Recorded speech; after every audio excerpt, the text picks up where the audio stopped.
Situé au cœur de ce village d'une centaine d'habitants à peine, à proximité de Vittel, le château de Paray-sous-Montfort est un véritable témoin de son époque.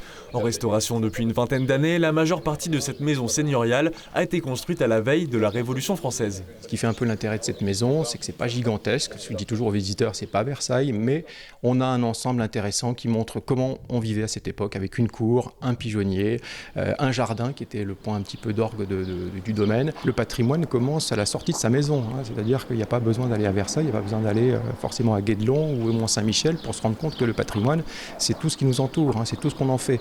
Donc il est bien que les jeunes populations, enfin que les jeunes générations plutôt, se rendent compte de l'importance en fait de ce qui les entoure et de l'importance de les préserver. Sensibiliser le jeune public, c'est précisément l'objectif de la Fondation du patrimoine, qui a créé il y a 4 ans un concours destiné aux collégiens de Vittel, étendu cette année au collège de Contrexéville, les invitant à valoriser au travers d'un travail de recherche un édifice du patrimoine de la plaine thermale. La gagnante de cette édition, Maréline, parisienne de 12 ans, qui a conquis le jury en présentant le château de son village.